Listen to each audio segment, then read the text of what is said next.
बना रहे और जो कार्यक्रम के नियमित हम इकट्ठा हुए हैं उस कार्यक्रम का असली मकसद और असली उद्देश्य सबके सामने है। आदरणीय मंच पर विराजमान हमारे मार्गदर्शक और जिनकी उंगली पकड़कर हमने चलना सीखा, जिन्होंने हमें बचपन में हमारे अंदर संस्कार भरे, सब भारतीय जनता पार्टी के सभी कार्यकर्ता बैठे हैं। एक बार क्योंकि भाषण देने के लिए मैं खड़ा नहीं हुआ, मैं एक अध्यक्ष होने के नाते अपने सभी कार्यकर्ताओं से सिर्फ ये जानने के लिए आया हूं कि हम सब के जितने भी कार्यकर्ता यहाँ बैठे हैं, ऐसे कितने कार्यकर्ता हैं जो 25 जून के बारे में जानते हैं? एक बार हाथ खड़ा करेंगे जो 25 जून के बारे में जानते हैं। बहुत से हमारे साथी कार्यकर्ता ऐसे हैं जो 25 जून के बारे में नहीं जानते। हम सबका ध्येय, हम सबका मकसद उन सब कार्यकर्ताओं को 25 जून के बारे में बताना है कि 25 जून का ये दिन काले दिवस के रूप में हम क्यों मनाते हैं।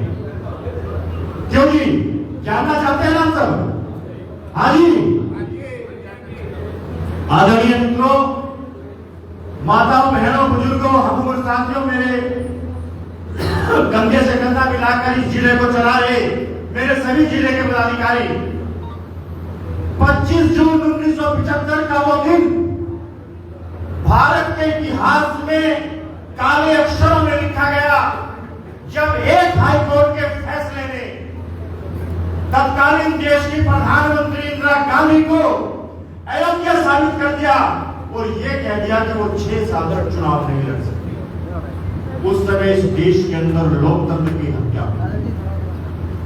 अभी कुछ दिन पहले चुनाव चल रहे थे, हम सब गांव-गांव में जा रहे थे और कांग्रेस के लोग बड़ी बेशर्मी के साथ एक बात कह रहे थे कि भारतीय जनता पार्टी 400 पार सीटों की बात इसलिए कर रही है कि वो संविधान को बदलना चाहती है। लोकतंत्र खतरे में है। आदरणीय साथियों, मित्रों, माताओं, बहनों, बुजुर्गों, हम और साथियों, उन कांग्रेसियों के मुंह पर आज का दिन यह करारा तमाचा है कि जब 25 जून 1975 को कांग्रेस की प्रधानमंत्री ने इस देश के अंदर इमरजेंसी लगा दी थी, जब देश के का भला चाहने वाले, देश की ताकतें जो राष्ट्र भगत थे, उन सब राष्ट्रभक्तों को जेल में डाल दिया था। और केवल देश के अंदर ही नहीं, गांव-गांव, शहर-शहर के अंदर पकड़ के लोगों को किस प्रकार से अत्याचार और जुल्म किए, उसके जीते जागते उदाहरण जो आज इस पृथ्वी पर हैं। कुछ लोग तो आपके सामने बैठे हैं और कुछ लोगों के परिवार यहाँ पर बैठे हैं। उन सब का जिक्र, उन सब का वर्णन करने के लिए, उस दिन को, काले दिवस को मनाने के लिए, उसको याद करने के लिए, कांग्रेसियों को ये बताने के लिए कि आप लोग जिस प्रकार से लोकतंत्र के हत्यारे हो, आप भारतीय जनता पार्टी के बारे में इस प्रकार की बकवास, इस प्रकार की निरर्थक बातें जो आप लोगों ने फैलाई, उसका जवाब देने के लिए आज 25 जून को हम काला दिवस के रूप में हम मनाने जा रहे हैं। आदरणीय मित्रों, मैंने तो उस समय जन्म नहीं लिया था और बहुत से हमारे साथी कार्यकर्ता यहाँ बैठे हैं जिनका उस दिन जन्म भी नहीं हुआ, लेकिन जितना हमने अपने बुजुर्गों से सुना, जितना हमने किताबों में पढ़ा, जितना हमने मांगे लगी सैनी जी जैसे महापुरुषों से सुना कि किस प्रकार से गांव-गांव से युवाओं को पकड़ कर अस्पतालों के अंदर ले जाकर किस प्रकार से युवाओं की नसबंदी कराई थी, उस समय इस देश के अंदर लोकतंत्र उस समय खतरे में नहीं था, क्योंकि वो कांग्रेस कर रही थी। संविधान को बचाया जा रहा था।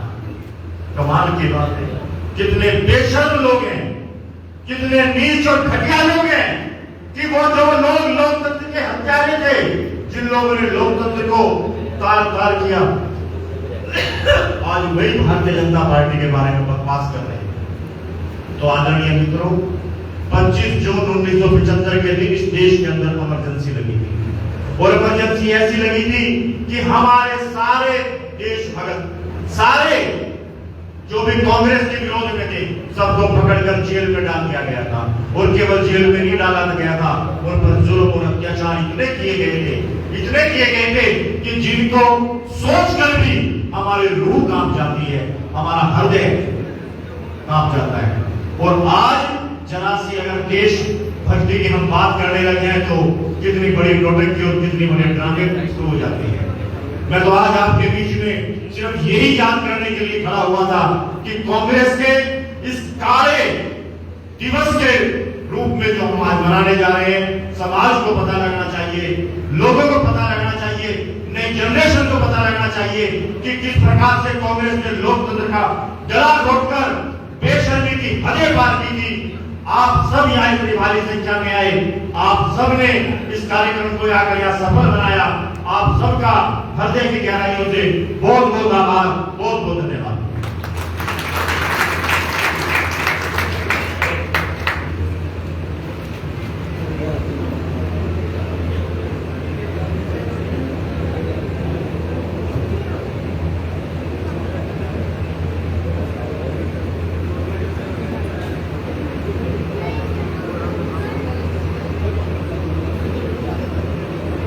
हाँ, मैं निवेदन करूँ अपने पानीपत शहर के विधायक निजी से वो आए और अपनी बात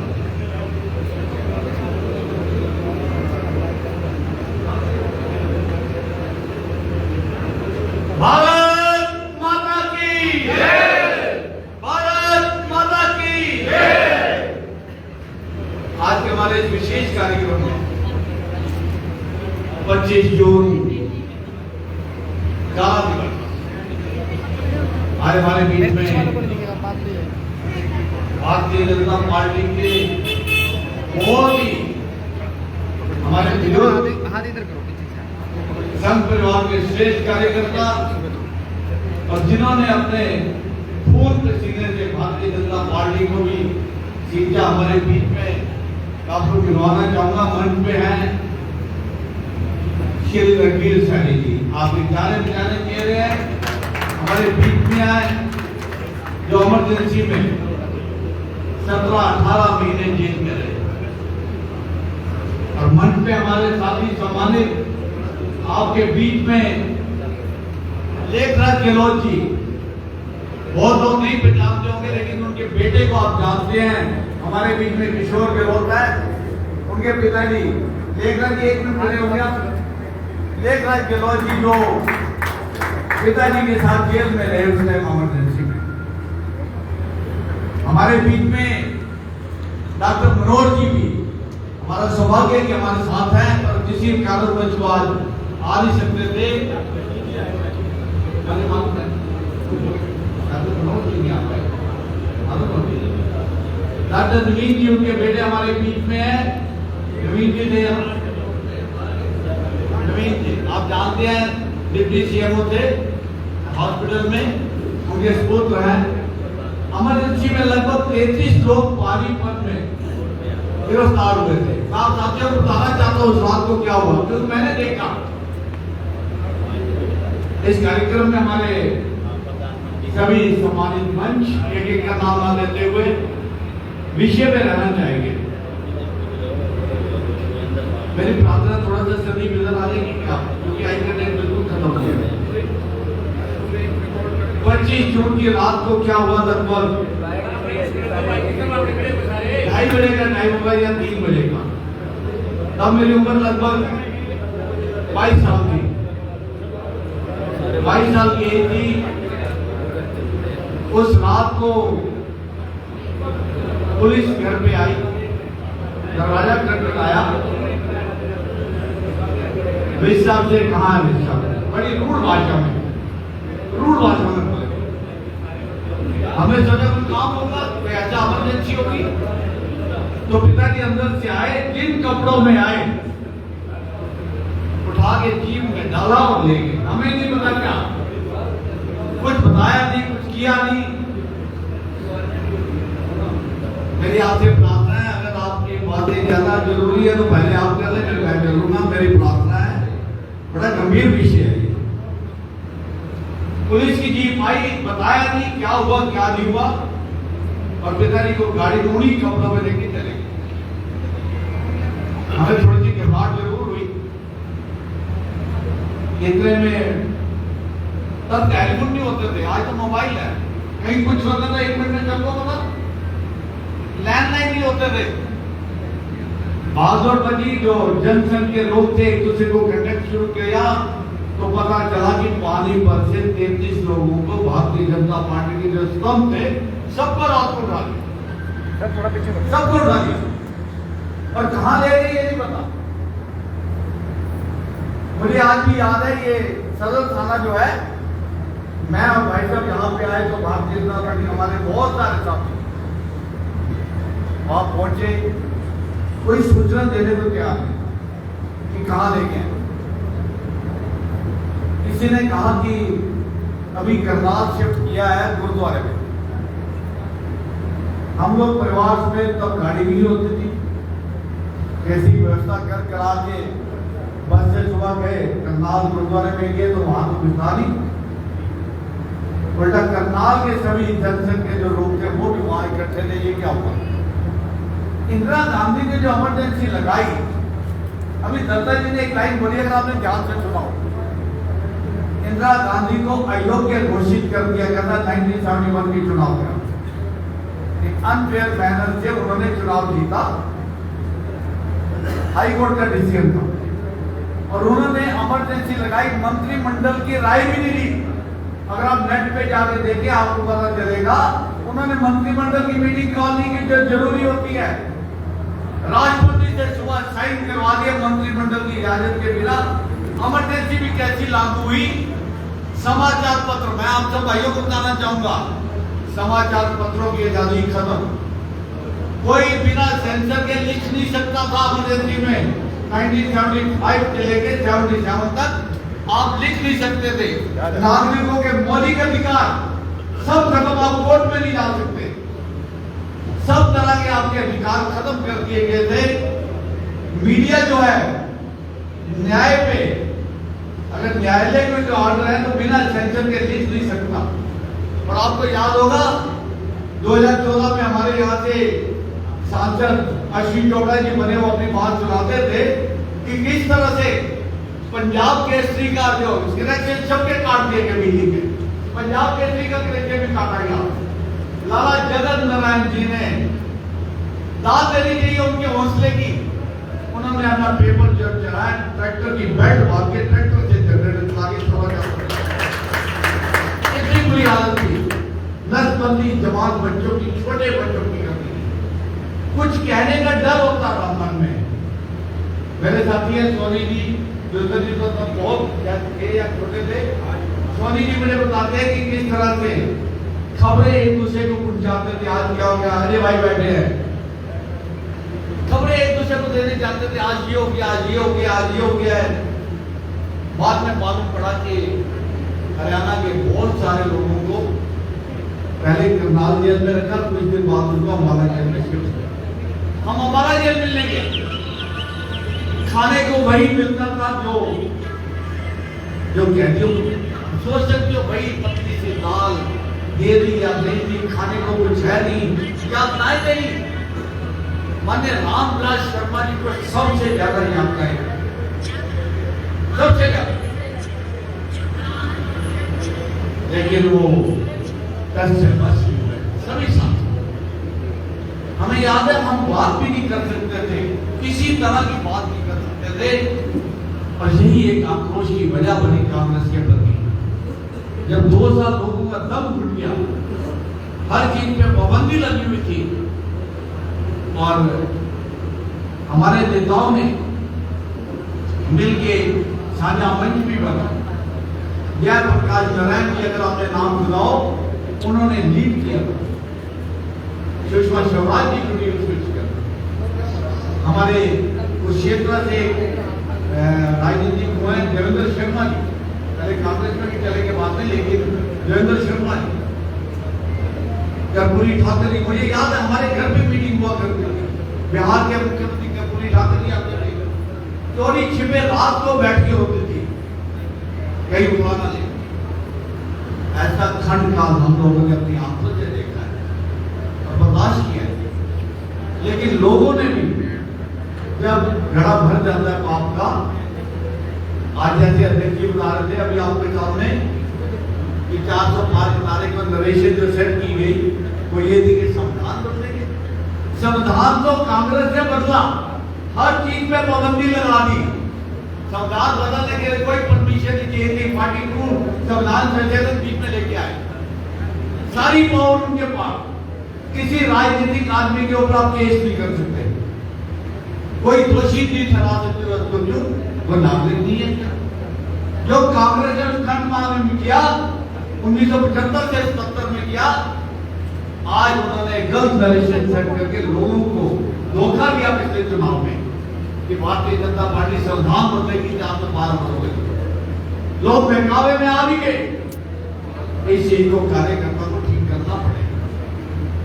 आज हमारे कार्यक्रम का विशेष कारण मैं आपको बताता हूं कि हम ये चाहते थे कि हम एक तो उन लोगों से मिलवाएं, उन परिवारों से जिन्होंने 2 साल और सारा जीवन भारतीय जनता पार्टी को जनसंघ को दिया, और वो 2 साल बड़ी मुश्किल में काटे, जिसके घर में तब भी छोटी छोटी दुकानें थी, 2 साल घर के काम करने वाला चला जाए तो उसकी क्या हालत होगी आप सोचो। हमारे बीच में हमारे मंत्री हरियाणा सरकार में मंत्री महिपाल ढांडा जी आए हैं। महिपाल जी आपका बहुत बहुत स्वागत है। आप चंडीगढ़ में थे, आज बहुत जरूरी मीटिंग थी, लेकिन मैंने प्रार्थना की कि आपने इस बैठक में जरूर आना है। इस कार्यक्रम में आपका बहुत बहुत स्वागत है।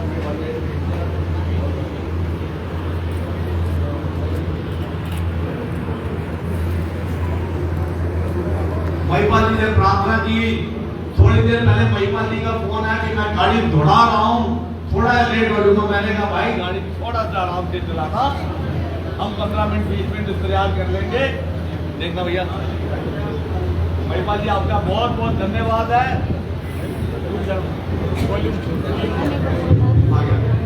महिपाल जी हमारे बीच में आ गया, आपका बहुत बहुत धन्यवाद है। और मैं बता रहा था कि आज के कार्यक्रम का विशेष दिन इसलिए है कि काला दिन याद कर रहा है कि सबको पता चले उस क्षण काल में क्या हुआ था। और दूसरा ये है कि हम आपको उन परिवारों से जरूर मिलवाना चाहते हैं।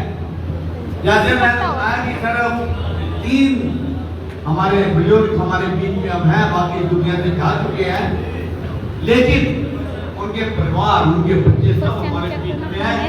दूसरी तीसरी पीढ़ी में भारतीय जनता पार्टी के लिए दिन रात काम कर रहे हैं। इसलिए आप सबको बुलाया कि आप सब जो परिवार से मिलेंगे। और मैं धन्यवाद करना चाहता हूँ, बहुत शॉर्ट नोटिस में आप सब यहाँ पे आए हैं। और एक जानकारी आप जरूर लेके जाइए कि ये जो प्रचार कांग्रेस पार्टी ने पिछले चुनाव में किया, मिथ्या प्रचार था। ये संविधान बदलने का, जबकि भारतीय जनता पार्टी के माननीय प्रधानमंत्री नरेंद्र मोदी ने कहा था कि संविधान को कोई बदल ही नहीं सकता, लेकिन वो नरेशन सेट होगी। लोग मुकाबले में आए, इसको दूर करना है। ये काम तो कांग्रेस ने 1975 में किया, भारतीय जनता पार्टी सोच भी नहीं सकती है। वहां संविधान अपनी जगह है। तो मैं आपसे यही प्रार्थना करूंगा कि आज के दिन हम सब अपने बुजुर्गों को, उनके परिवारों को मान सम्मान की दृष्टि से देखें जिन्होंने कुर्बानियां दी हैं। एक बात आपको और बताता हूं, शायद बहुत कार्य साथियों को नहीं पता। अजय भाई आप सबको तो पता है, गौरव जी को पता है, कैनी साहब को पता है। इससे पहले भी एक कांड हुआ था काला दिवस में। मैं वो दिन याद करके डर जाता हूं। 1967 टक्कर कांड करता कैनी साहब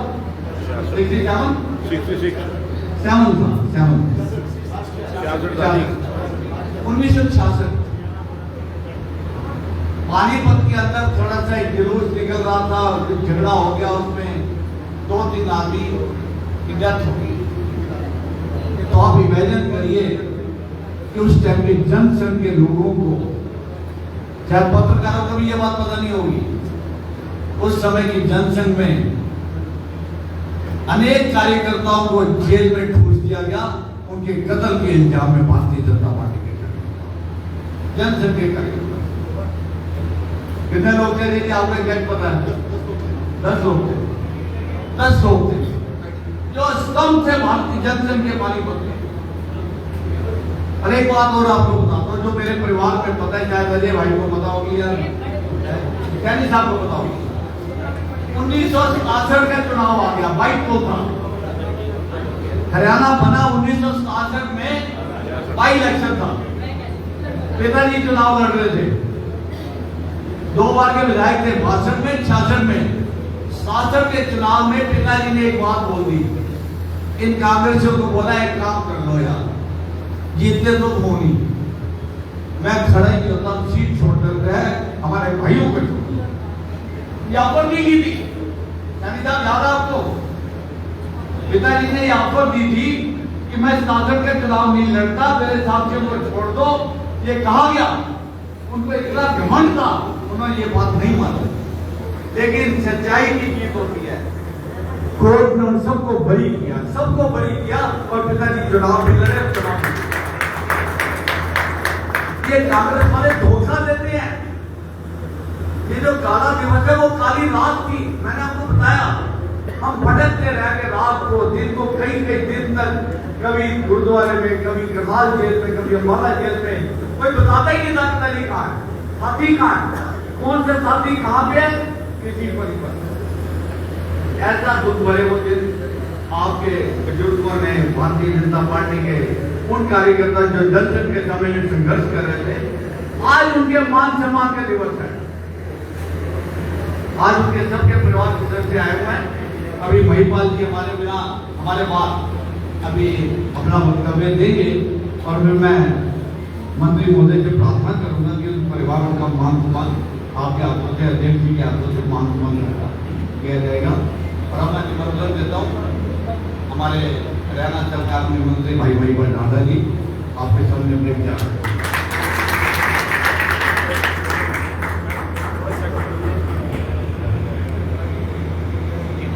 हमारे विधायक आर्य भाई प्रमोद जी, हमारे जिला के अध्यक्ष भाई दुष्यंत जी, जिला के महामंत्री भाई रविंदर जी, कृष्ण जी, आदरणीय हमारे प्रेरणा स्रोत श्री रघुवीर सैनी जी, भाई देवेंद्र दत्ता जी, और उपस्थित सभी कार्यकर्ता भाई और बहनों, आज का ये दिन हम सब के लिए याद रखने वाला दिन। याद रखने वाला दिन इसलिए कि आज के दिन हिंदुस्तान में लोकतंत्र का गला घोटा गया था। आज इस कांग्रेस के नुमाइंदे खड़े होकर कहते हैं कि आज भारत में लोकतंत्र की हत्या हो रही है, भारत का लोकतंत्र खतरे में है। लोकतंत्र खतरे में इसका नाम लेके लोगों को जंतर मंतर पर इकट्ठा करके धरना प्रदर्शन कर रहे हैं। उन लोगों को ये सोचना, बताने का भी दिन है कि आज के दिन बिना किसी वजह के इस देश में इमरजेंसी लागू करके भारत का गला घोट कर हिंदुस्तान की लोकतंत्र की हत्या की थी। देश में कोई पत्रकार छोड़ा नहीं, कोई राजनेता छोड़ा नहीं, कोई सामाजिक कार्यकर्ता छोड़ा नहीं, जिनको इन लोगों ने लठों से ना पीटा हो, घसीट कर जीप में डाल के उसको जेल के अंदर ना ठोका हो, कोई अपील, कोई दलील किसी की सुनी नहीं गई। राष्ट्रीय स्वयंसेवक संघ पर और उसके स्वयंसेवकों पर जिस तरह से अत्याचार हुआ, अगर उस अत्याचार की कहानी हमारे जो उस वक्त इमरजेंसी में अंदर रहे हुए लोग हैं वो अगर बताते तो रूह कांप जाती है। जल्लादों जैसा व्यवहार करने वाले ये कांग्रेस के लोग आज हम लोगों को बता रहे हैं कि देश में लोकतंत्र खतरे में है या देश का लोकतंत्र आज परिपक्व हुआ है। दुनिया में भारत एक ऐसा लोकतांत्रिक देश जिसकी पूरी दुनिया में आज एक मिसाल है कि अगर लोकतंत्र हो तो वह हिंदुस्तान जैसा हो और लोकतंत्र में राज करके इस देश के लोगों के लिए अगर किसी में कुछ कर गुजरने की, अगर किसी दल में या किसी नेता में कुव्वत है तो वो भारतीय जनता पार्टी के नरेंद्र मोदी में है। ये सारी दुनिया बोल रही है। और उसी दुनिया में कुछ ऐसे लोग हैं जो सत्ता से बाहर नहीं रह सकते। सत्ता से ये लोग हार गए थे। इलाहाबाद हाई कोर्ट ने एक आदेश जारी कर दिया। उसका एक फैसला आया।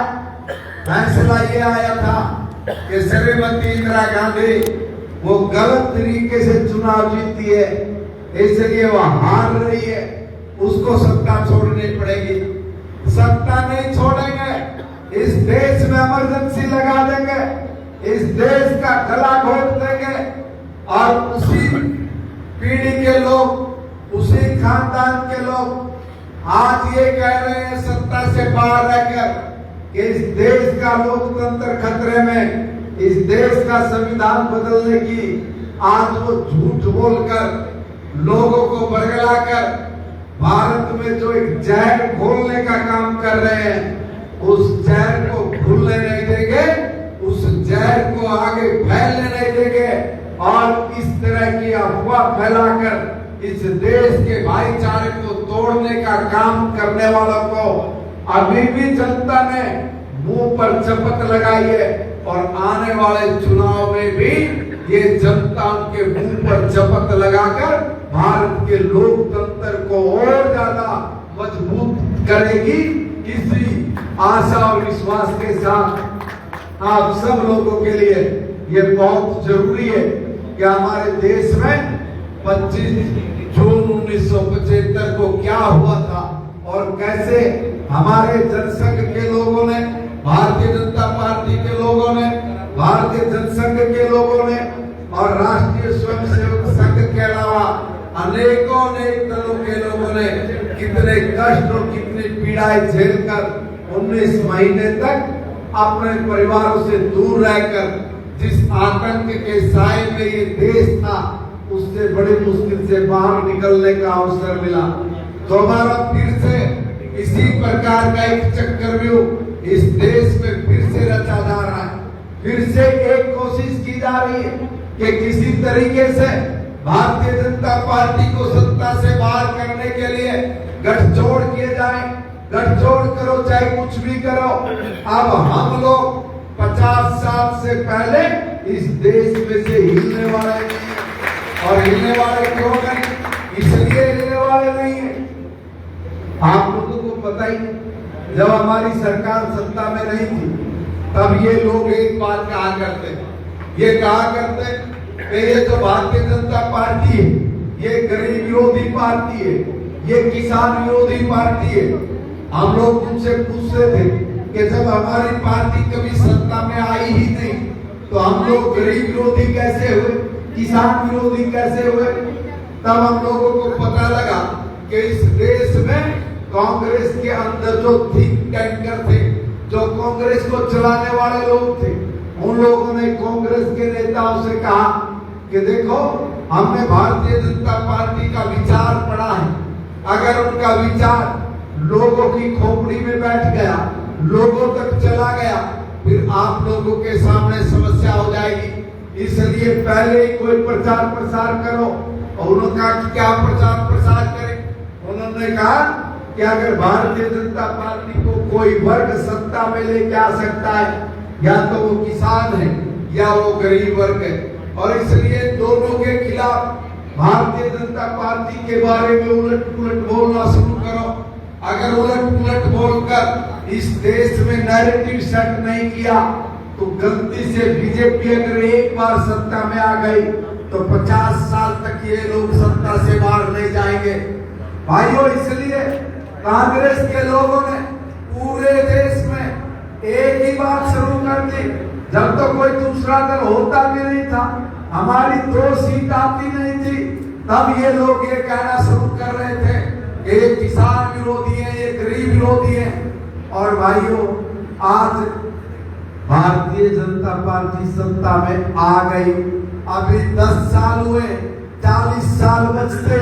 इस 40 साल में हम लोग हिंदुस्तान को दुनिया का सबसे ताकतवर देश बनाकर वर्ल्ड में कोई एक सरकार हो और उस सरकार का कोई नेतृत्व करने की अगर क्षमता रखता हो तो इसी प्रकार के झांझवतों में से निकला हुआ आदमी हो जिसने अनेकों प्रकार के ऐसी चुनौतियों का मुकाबला किया, ऐसी चुनौतियों के पार गए कि जिसमें गरीब का भी भला करने का, जिसमें किसान का भी भला करने का और जिसको इस देश और समाज के हर वर्ग को उन्नत और प्रगतिशील करने का सौंपन लेकर भारत को विकसित भारत बनाने के प्रयास में दिन रात एक किया है। हम सब लोग उसी कोटि के कार्यकर्ता बैठे हैं जिन्होंने ये निर्णय लिया है कि 2047 तक हम भारत को दुनिया का सबसे ताकतवर देश बनाएंगे। इसलिए दिन रात एक करके कोई भी चुनाव आएगा, उस चुनाव में हम लोगों ने अपने कमल के फूल को खिलाते हुए कांग्रेस के दुष्प्रचार को उसके ही शब्दों में हमको बताना पड़ेगा कि क्यों हम लोगों को आप बदनाम कर रहे हो। लोकतंत्र की आप पहले डेफिनेशन तो बताइए और लोकतंत्र कहाँ खतरे में। लोकतंत्र तो उस वक्त खतरे में था जब तेरे दादा दादी ने भारत के हर आदमी के ऊपर इस तरह का आपने अत्याचार किया था। उस अत्याचार को कोई भूल नहीं सकता। और अगर आप लोग और हम लोग गलती से भी एक बार भी अगर हमने चूक कर दे तो इस देश की तरफ अनेकों ऐसे सपोले अपना फन उठाकर खड़े हुए जो इस भारत को बर्बाद करने में कुछ भी समय नहीं लगाएंगे। इसलिए तो एक बात हो रही है कि हम दुनिया के किसी भी देश में जा रहे, जाकर हम लोग भारत की तारीफ कर रहे। हम कह रहे भारत ने इस देश में दुनिया भर का ऐसा काम किया है जो कोई सोच नहीं सकता। हम कह रहे हैं कि डिजिटल के क्षेत्र में हम दुनिया में सबसे आगे। हम कह रहे हैं कि पावर के क्षेत्र में भारत बहुत तरक्की कर गया। हम कह रहे हैं कि 80 करोड़ लोगों को भारत घर बैठे नाच देकर उसका पेट भर कर सकता है। हम कह रहे हैं कि एक ऐसा भारत जिसमें कांग्रेस राज करती थी तो उस गरीब घर में शौचालय नहीं था, हमने सबको शौचालय बना के दिया। हम अगर ये कहते हैं कि 11 करोड़ महिलाओं के घर में हमने रसोई गैस का सिलेंडर दिया है, अगर हम लोग कुछ भी इस तरह की कोई भी उपलब्धि अगर दुनिया के किसी देश में जाकर रखते हैं, सारी दुनिया दोनों हाथों से ताली बजाकर भारत की बातों का समर्थन करके उसके लोकतंत्र की मजबूती पर मोहर लगाती है। और दूसरी तरफ ये लोकतंत्र के हत्यारों का परिवार वो सारी दुनिया की मीडिया में पैसा देकर भारत के खिलाफ जहर घोलने का काम करते हैं। हम सभी लोगों ने सुना है कि जब भी ये युवराज बाहर जाता है जाकर बोलता है कि हिंदुस्तान के अंदर जो ये हिंदू है ये आतंकवादियों से भी ज्यादा खतरनाक है। हम लोग आतंकवादियों से भी ज्यादा खतरनाक है। ये कहने का पाप अगर किसी ने किया तो ये कांग्रेस के मुखिया ने किया है, ये कांग्रेस के युवराज ने किया। भारत अगर असुरक्षित है, भारत के मुसलमान असुरक्षित है। अरे हिंदुस्तान में दुनिया में सबसे ज्यादा मुसलमान अगर कहीं रहता है तो वो हिंदुस्तान में रहता है। हिंदुस्तान के मुसलमान से पूछा है क्या कि तू सुरक्षित है असुरक्षित है? बाहर दुनिया भर के देशों में जाकर असुरक्षितता की बात करने वाले लोग आज हिंदुस्तान के लोकतंत्र को कमजोर करके भारत को बर्बाद करने की मंशा के साथ आज हम लोगों के सामने एक चुनौती के रूप में खड़े हैं। और हम सब लोग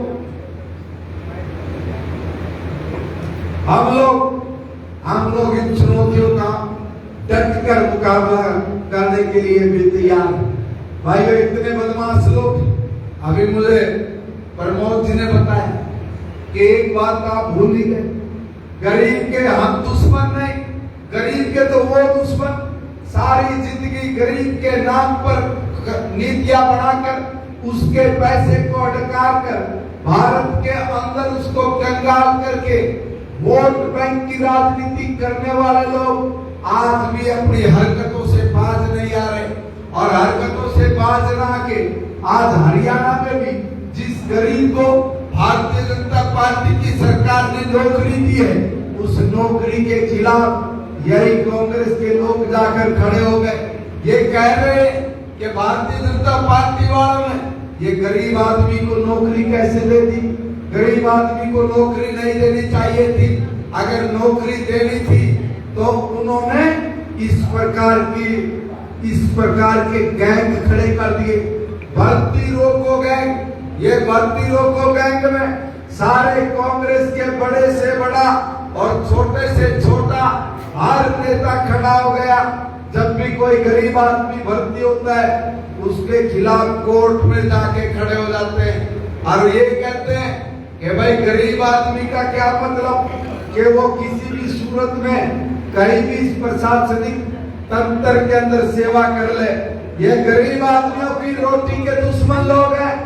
आने वाले दिनों में 2-4 महीने बचते हैं, हुड्डा जी, सुरजेवाला जी, शैलजा जी, इस तरीके से आप लोग गरीब आदमी की नौकरी के पीछे पड़े हो, उसको नौकरी ना करने देने के लिए आपके गुर्गे जो भर्ती रोको गैंग बनाकर आप लोगों के आशीर्वाद से आज वो जो फल फूल रहे हैं उनके सपनों को गरीब आदमी कभी पूरा नहीं होने देगा।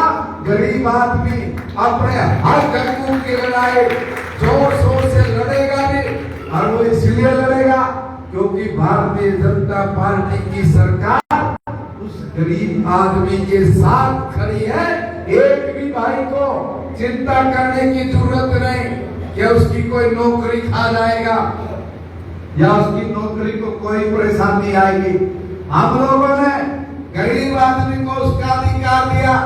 जो कांग्रेस और चौटाला के बदमाश जो गरीब आदमी के मुंह में से निवाला छीन कर खा जाया करते, अपने लोगों को नौकरी दिया करते, हमने गरीब आदमी को नौकरी दी, सामाजिक आर्थिक आधार पे दिए, हमने अच्छा काम किया। और इसीलिए इस अच्छे काम के खिलाफ ये भर्ती रोको गए, ये गरीब की नौकरी खोसने वाले लोग ये कोर्टों में जाके खड़े हो गए।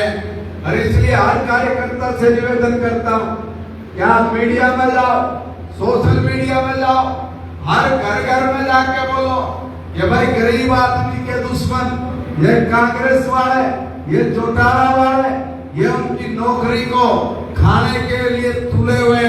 मगर हमारी सरकार ने कहा है चाहे हमें दोबारा से कोई ऐसा कानून बनाना पड़े जिसमें एक भी आदमी की नौकरी नहीं जा सकती, तो हम वो कानून फिर से लेके आएंगे। हमें किसी चीज की चिंता करने की आवश्यकता नहीं। हर व्यक्ति की नौकरी सुरक्षित। इस नौकरी के खिलाफ जो ये बदमाश अपना अभियान छेड़े हुए हैं, इसके खिलाफ भी भारतीय जनता पार्टी का कार्यकर्ता पूरी ताकत के साथ खड़ा है। और अभी हम लोगों ने कहा है कि अगले 10-15 दिन में 50,000 और नौकरियां निकाल के हम लोग अपने प्रदेश के जवान को इस शासन तंत्र का हिस्सेदार बनाने जा रहे हैं। और फिर नई भर्तियों के साथ हम लोग नए रोजगार के साधन सृजन करने चाह रहे हैं। इसलिए आप सब कार्यकर्ताओं का मैं आज इस कार्यक्रम में पहुंचने पर आपका अभिनंदन करता हूं, आपका स्वागत करता हूं। और जो 25 जून को कांग्रेस ने लोकतंत्र की हत्या करके एक काला दिन इस इतिहास पर कलंक के रूप में स्थापित किया था, उसको याद करते हुए हम लोग अपने लोकतंत्र को मजबूत बना के रखने के लिए सदैव तैयार रहे। बोले भारत माता की। बहुत बहुत धन्यवाद।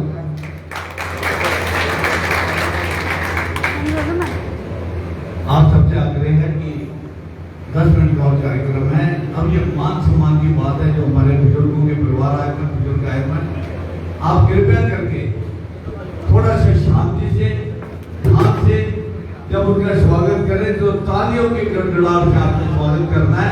आप बीच में उठ के नहीं जाएंगे, मेरी ऐसी आपसे प्रार्थना है। धन्यवाद।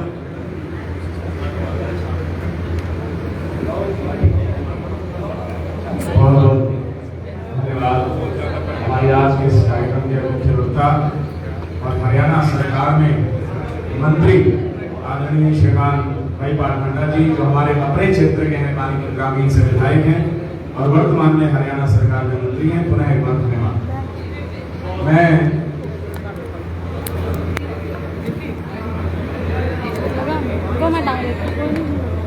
मैं जिन जिन महानुभावों का नाम लूंगा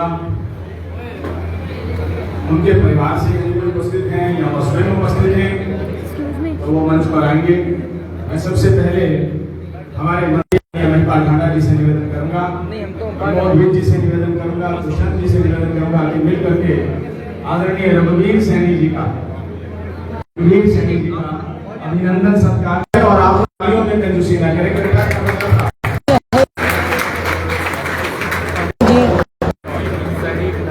अब जैसे उस समय उसके साक्षी हैं। आज उनका फूल माला और शॉल उड़ा करके और उनके साथ हैं राज्य मंत्री विधायक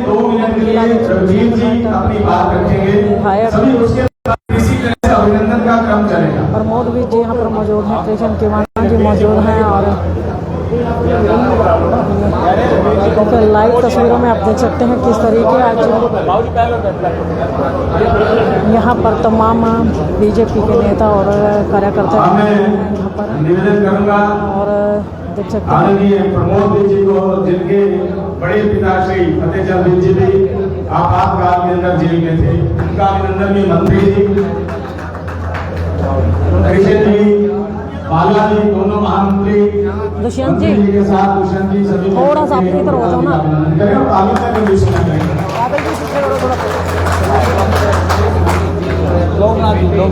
तो देखिए प्रमोद भी जी, क्योंकि इनके पिताजी को भी इमरजेंसी के दौरान उठा करके ले जाया गया था और जैसा कि इन्होंने खुद बताया और इनको विजय कुमार सलूजा जी सम्मानित किया जा रहा है। दीपक सलूजा जी आए हुए हैं। हमारे पूर्व में जिला में मीडिया प्रभारी भी रहे हैं। सम्मानित किया जा रहा है यहाँ पर तमाम परिवारों को, जी हाँ, जिनके परिवारों को इमरजेंसी के दौरान होने वाले अत्याचारों को सहा या उसके साक्षी रहे, उन तमाम परिवारों को यहाँ पर सम्मानित किया जा रहा है। बट साहब इधर हो जाओ ना, भाई साहब इधर आ जाओ, थोड़ा सा ना पीछे पीठ आ रही है आप लोगों की। बोलो फटाफट यार, फटाफट बोलो। महेंद्र रंजन जी के परिवार से, लाला भरत सिंह जी के परिवार से, लाला भरत सिंह जी के परिवार से यदि कोई आए हो तो लाला भरत सिंह जी के परिवार से उनके पुत्र आए हुए हैं। रामेश्वर दयाल दादा पोता जी के परिवार से आए हुए हैं। तो देख सकते हैं उनके परिवार के बड़े बुजुर्गों ने इमरजेंसी के दौरान यहाँ पर तमाम वो झेले हैं, उनके परिवारों को सम्मानित किया जा रहा है, उनके बच्चों को सम्मानित किया जा रहा है। मौजूद हैं, लेकिन तमाम जो लोग हैं परिवारों को यहाँ पर लाइव तस्वीर साथ ही साथ शेयर अवश्य करते रहिए परिवारों को शहादत देती थी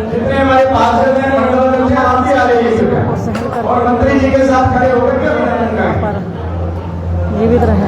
मेजर डॉक्टर वेद प्रकाश जी पुष्करना, उनके परिवार से यदि कोई आए हो तो बलिराम आनंद जी के परिवार से, मैं सूची के अनुसार बोल रहा हूँ, बलिराम आनंद जी के परिवार से, श्री जीवन शर्मा जी के परिवार से अनिल जी आए हुए हैं। पार्षद और मंडल अध्यक्ष इधर आ जाइए साथ में, कोई बात नहीं, जिला के लोग भी आ जाइए।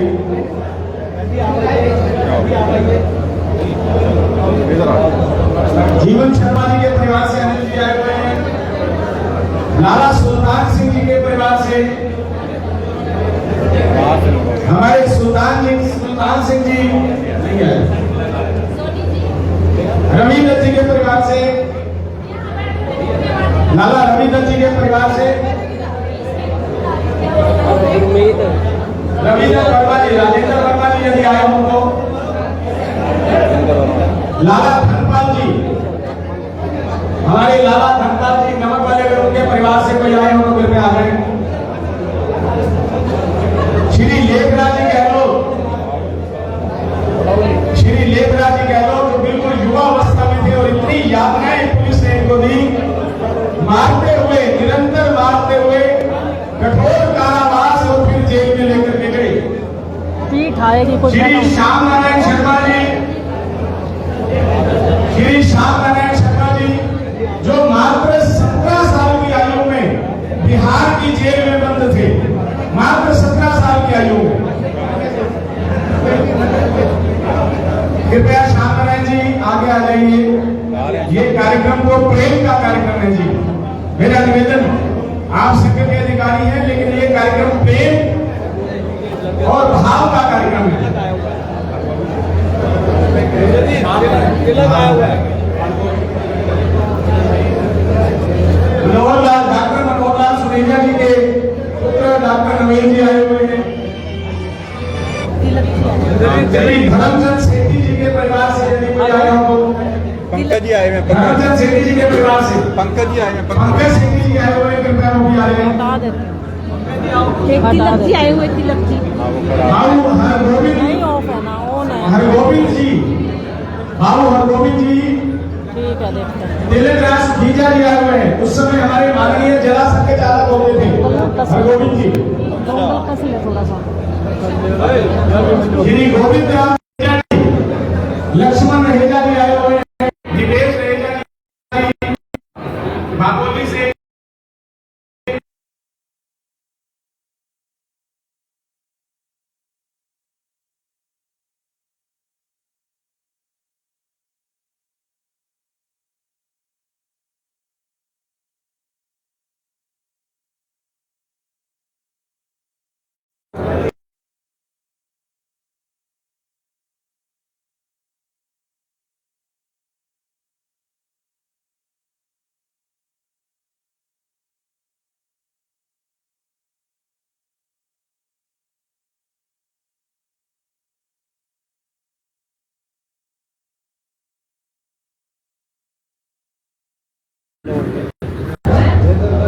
रमेश नागरू जी के परिवार से यदि कोई आए हो तो,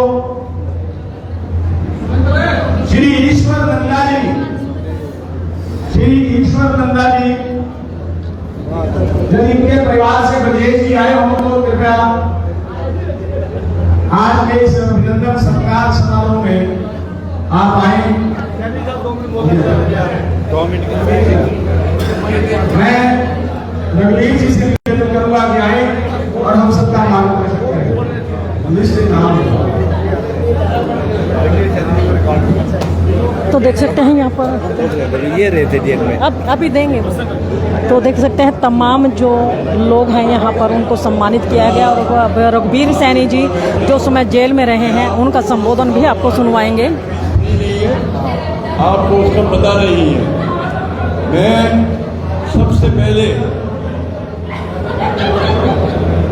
सबसे पहले कांग्रेस का, उनके कुछ लोगों का धन्यवाद करता हूँ जिन्होंने मुझे आज जिंदा रखा हुआ है।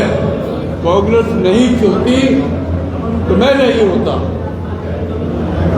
ये हैरानी होगी आपको। मैं 14 साल का था, संघ में मैं आया जब 10 साल का था। 1944 में संघ में प्रवेश किया। अब मैं 90 साल का 1 जुलाई को होने वाला है। क्या क्या मैंने क्यों कहा कांग्रेस का? कांग्रेस के पहले प्रधानमंत्री, उन्होंने एक किताब लिखी और उन्होंने लिखा I am Hindu by accident. अखबार वालों सुनो, उन्होंने कहा आई हिंदू बाई एक्सीडेंट। सोच सच बोला उन्होंने। वो एक मुसलमान की ही औलाद थे। इसलिए क्यों ना कांग्रेस होती, ना हम पे जुल्म होते और ना हम इस किस्म के बढ़ते।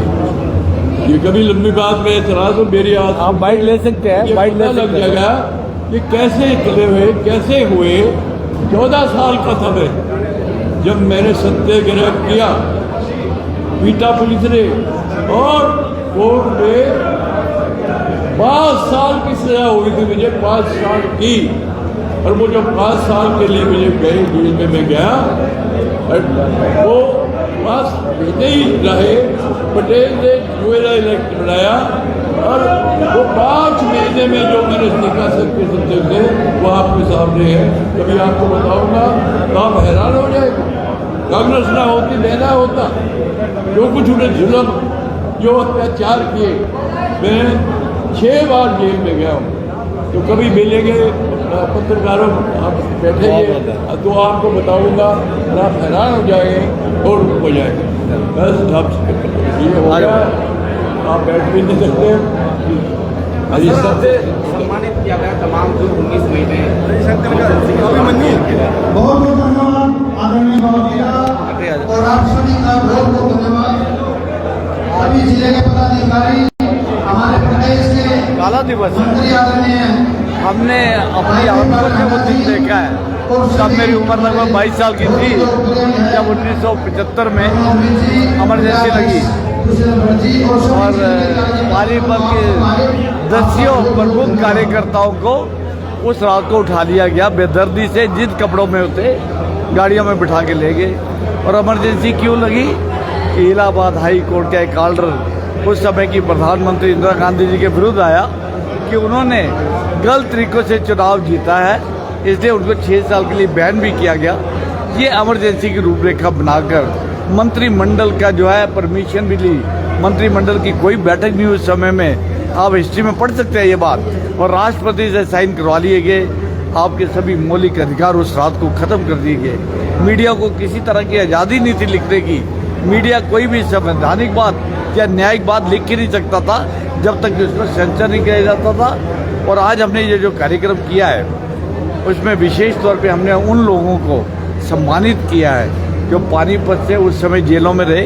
हमारे लगभग 33 परिवार थे, आज 3 परिवार आज भी हमारे पास है। डॉक्टर मनोहर जी हमारे बहुत सीनियर हैं, मनोहर सिलूजा जी, और साथ ही साथ में गहलोत जी हमारे बीच में आए थे। रणबीर सैनी जी हमारे सबसे बुजुर्ग हैं, वो भी इस कार्यक्रम में आए हुए हैं। बाकी कार्यकर्ता इस दुनिया में अब नहीं रहे, आज उनके परिवार के सदस्य हमारे बीच में आए हुए थे। उनके मान और सम्मान का दिवस था जिसमें सैकड़ों की संख्या में आपने देखा सब कार्यकर्ता आए हुए थे और उनको इस बात की जानकारी भी दी गई जो कई लोगों से 1977 के बाद जन्म लिया, उनको पूर्णतः जानकारी नहीं थी। तो बहुत अच्छे तरीके से सभी कार्यकर्ताओं ने उन सबको याद भी किया है और अपने मान सम्मान की दृष्टि से। पिताजी भी आपके उस वक्त जेल में? पिताजी जेल में थे। 1975 में जब इमरजेंसी लगी उनको रात को लगभग 2:30 बजे के लगभग उठा लिया और हमें नहीं पता कहाँ लेके गए। सुबह सब थाने में घूमते रहे, बाकी भी पानीपत के सब परिवार थाने में आ गए, सदर थाने में इकट्ठे हो गए, लेकिन कोई जानकारी एडमिनिस्ट्रेशन देने को तैयार है। तब तहसील थी, तब जिला नहीं था पानीपत, जिला करनाल था। हमें करनाल भेजा गया, वहाँ जाके पता करिए करनाल गए, वहाँ किसी ने बात नहीं सुनी। धीरे धीरे पता लगा कि सब लोग गुरुद्वारे में करनाल में इकट्ठे हो रहे हैं। हम गुरुद्वारे में इकट्ठे हुए, करनाल के सभी लोग भी वहाँ थे, जनसंघ के लोग वहाँ थे, लेकिन ये नहीं पता लग पा रहा था कि किसको कहाँ ले गया। बहुत दिन बाद ये जानकारी आई कि कुछ लोगों को करनाल जेल में रखा हुआ है और कुछ को अम्बाला में। पिताजी पहले अम्बाला जेल में बाद में गए, पहले करनाल जेल में थे, फिर उनको अम्बाला शिफ्ट किया। मिलने के लिए जाते थे, बहुत यातनाएं देते थे। कांग्रेस ने अपने एडमिनिस्ट्रेशन में बहुत यातनाएं दी। हमारे कुछ कार्यकर्ताओं की आप इमेजिन करिए, नाखून तक खींचते थे, लाइव नाखून। बहुत यातनाएं दी, लोगों की नसबंदियां जबरदस्ती कराई, लोगों के घरों को, गरीबों के घरों को। अगर आपको याद हो, अगर आप हिस्ट्री में जाके देखेंगे, तुर्कमान गेट के ऊपर जो तोड़ा फोड़ी की गई, हजारों लोगों के, गरीबों के घर तोड़ दिए गए एक ही रात में। तुर्कमान गेट कांड अभी भी आपको नेट में मिल जाएगा। तो ऐसी उनकी योजना थी। आज वो बात तो करते हैं संविधान बदलने की, जो कि नरेशन एक उन्होंने सेट किया, लोगों को धोखा दिया इस चुनाव में और लोग इस धोखे में आए। लेकिन मैं आपको कहना चाहता हूं कि संविधान बदला अगर तो इंदिरा गांधी ने बदला, बिना परमिशन के बदला। आप किसी के मौलिक अधिकार खत्म कर ही नहीं सकते हैं। तो कांग्रेस की योजना शुरू से ऐसी रही है, गरीबों के हित में कभी काम नहीं किया और हमेशा अपने विरोधियों को दबाने की कोशिश की है। भारत की जनता ना दबेगी ना डरेगी, जो इंसाफ है वो लेके रहेगी। कितने दिन तक जो है जेल में रही थी इसमें? लगभग 18 महीने जेल में रहे सब लोग। उसमें बहुत सारे लोग थे, हरियाणा में सैकड़ों लोग थे जो जेलों में रहे। देखिए शहरी विधायक प्रमोद विजय हमारे साथ थे और उन्होंने किस तरीके बताया कि किस तरीके यहाँ पर कई कार्यकर्ता थे जिन्होंने कई महीने तक जेल में गुजारे। और आइए देखिए मंत्री महिपाल ढांडा जी भी यहाँ पर मौजूद हैं, उनसे भी बातचीत जरूर करना चाहेंगे, उनसे भी जानना चाहेंगे कि क्या कुछ कहना चाहेंगे आज इस काला दिवस को लेकर के, क्योंकि इमरजेंसी का दंश तमाम उन परिवारों ने झेला जो उस समय मौजूद थे। तो बातचीत जरूर करेंगे महिपाल जी से भी। थोड़ा सा 1 मिनट भाई साहब, थोड़ा सा रास्ता